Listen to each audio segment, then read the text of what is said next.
በኢትዮጵያ መኪና ዋጋ ንረት አነጋጋሪ ሆኖ ሰንብቷል። ግዢ ፈላጊውን በዛው ልክ እየጨመረ ነው። በአዲስ አበባ የሚገኙ በርካታ የመኪና መሸጫ ድርጅቶች በዘመናዊና ውብ መኪናዎች ታጅበውም ይታያሉ። አውቶ ትሬድ የመኪና መሸጫ ድርጅት ከነዚህ መካከልም አንዱ ነው። ሚካኤል ሰለሞን እባላለሁ። የአውቶ ትሬድ ዋና ሴልስ ማኔጀር ነኝ። ይሄኛው አንደኛው ብራንቻችን ነው። ሻላ መናፈሻ ጋር ደግሞ ሌላ ብራንች አለ፣ ሶል ትሬዲንግ የሚባል ባለቤቱ አቶ ሰለሞን ሞክሪያ ይባላል። ሁለት መኪና መሸጫ አለን። አንደኛው እዚህ ነው፣ አንደኛው እዛ ያለው ማለት ነው። ድርጅታችን መጀመሪያ የተመሰረተው በፈረንጆች ወደ 2001-2002 አካባቢ ነው። ያኔ እንደዚሁ ዝም ብለን መኪና እያስመጣን በመኖሪያ ቤታችን ነበር የምንሸጠው። ከዛ በኋላ ደግሞ መኪና መሸጫዎች ተከፈቱና ለሰው እየሰጠን እነሱ እየሸጡልን እንትን ማድረግ ጀመረ። በ2018 የራሳችን መኪና መሸጫ ሻላ ጋር ከፈትን። አሁን የኛውን ደግሞ ከአንድ ዓመት በኋላ በ2019 የኛው ብራንች ተከፍቷል ማለት ነው።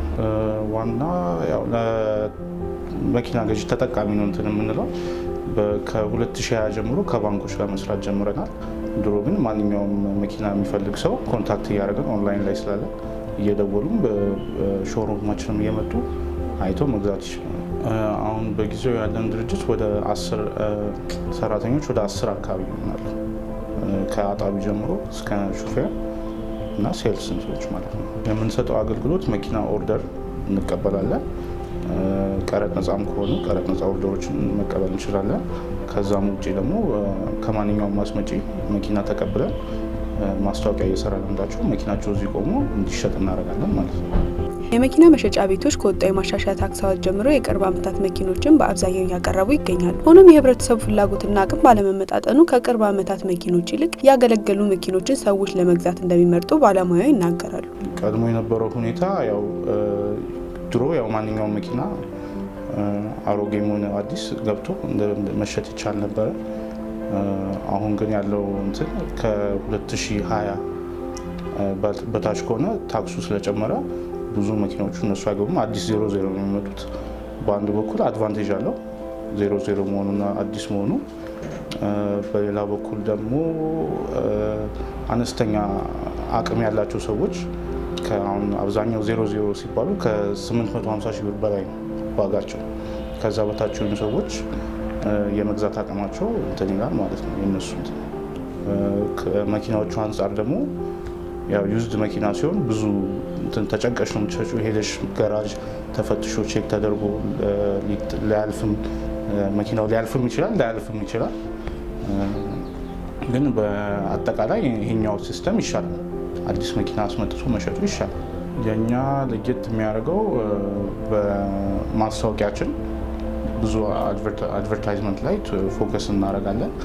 አንድ ገዢ ግዴታ በዚህ ጋር ማለፍ አለበት። አሁን ኖርማሊ ኢንዱስትሪ በዚህ ጋር ካላለፈ ያንቺ መኪና ሊያየው አይችልም።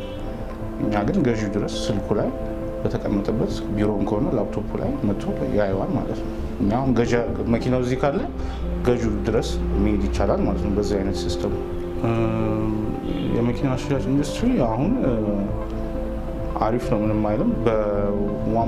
አሁን ሲሲዩ በ1.2 ከ1.3 በታች የሆነ ህግ ስላለ በዛ ስር ነው አብዛኛው አስመጪዎች የሚንቀሳቀሰው ማለት ነው። እና አሁን ተመጣጣኝና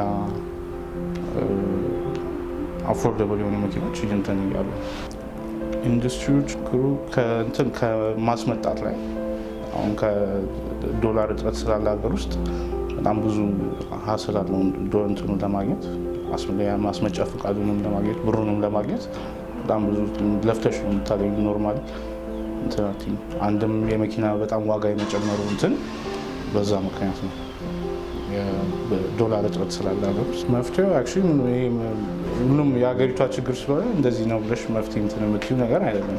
ግን ታክሱ ላይ የተወሰነ አስተያየቶች ቢደረጉ የተሻለ መፍትሄ እንትኖች ሊኖሩ ይችላሉ። ሰውም የተሻለ አማራጮች ሊያገኝ ይችላል። ኢንዱስትሪው ለማደግ አሁን ወደ ኤሌክትሪክ መኪናዎች ብንገባ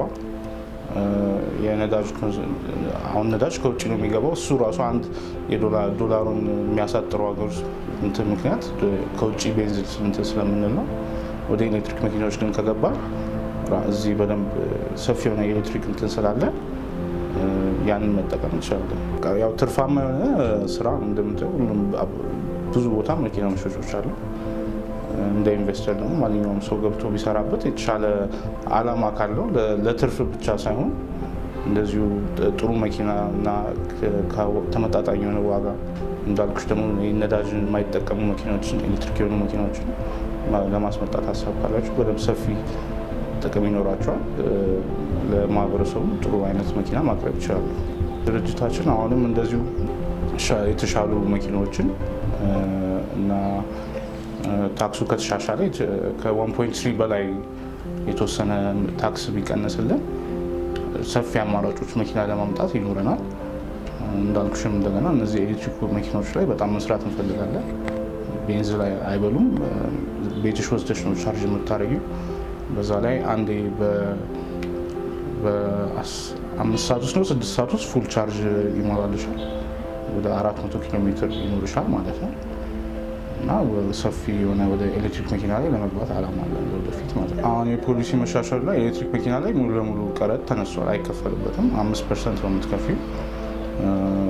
እንዳልኩሽ ግን እንደዚሁ እነዛ መኪኖች አሁን ርካሽ አይደሉም። በትንሹ ከ40-50 ሺህ ዶላርም ያስፈልግሻል አንዱ መኪና ገዝተሽ ለማምጣት። አሁን እንደዛም ሆኖ ቀረጥ የለበትም፣ ግን ስቲል ውድ ነው። የተሻሉ አማራጮችን መኪኖችን ረከስ ያሉ መኪናዎችን እየፈለግን ነው። በጊዜው ግን ባለሙያዎች የተሻሉ ባለሙያዎችን እነዚህ በኤሌክትሪክ ዙሪያ ላይ ያውን ቻርጅ ኢምፖርቱን የሚገጥሙ ምናምን እንደዛ አይነት ሰዎችን እንትን ለማለት ለመመልመልም ያው ስልጠና የሚሰጥ ሌላ አካል ካለ እነሱ እንደዛ ላይ ገዛ እንትን የምንለው በኢንቨስትመንት በብር ገዛ ዙሪያ ያው ባንኮች እንትኖቹን ዶላሮቹን ቶሎ እንትን ቢሉልን ቢፈቅዱልን ጊዜ ባንጠብቅ እንጂ እንትኑ ፈላጊ አለው። የመንግስት አካሎች አሁን ትራንስፖርት ሚኒስትሮች ያሉ ሰዎች አሉና እንደ እንትን እኛም ቢያማክሩ አሁን ቀረጡ ላይ ያለውን ነገር እና ምን ቢደረግ ይሻላል ልክ ለነጋዴው ለኛ ብቻ ሳይሆን ለአጠቃላይ ለማህበረሰቡ መኪና ለመግዛት የሚፈልግ ሰው እነሱ ወክለን ያለውን ነገር መስተካከል ያለበትን ነገር ማለት እንችላለን። ኢትዮጵያ ባለፉት 10 ዓመታት ውስጥ እንደ አውሮፓውያን አቆጣጠር በ2010 እና በ2020 መካከል የ10.9% ዓመታዊ እድገት ከአፍሪካ እጅግ አስደናቂ እድገት ስራ ፈጻሚዎች መካከል ነች። በዚህም ከ2010 እስከ 2020 ባለው ጊዜ ውስጥ በጥቅም ላይ የዋሉ ጠቅላላ ተሽከርካሪዎች በ2.1% ገደማ አድገዋል። የኢትዮጵያ ትራንስፖርት ሚኒስቴር መረጃ እንደሚያመለክተው በገበያ ውስጥ 84% የሚሆነው የተሳፋሪ ተሽከርካሪዎች ሲሆኑ የንግድ ተሽከርካሪዎች ደግሞ 16% ናቸው።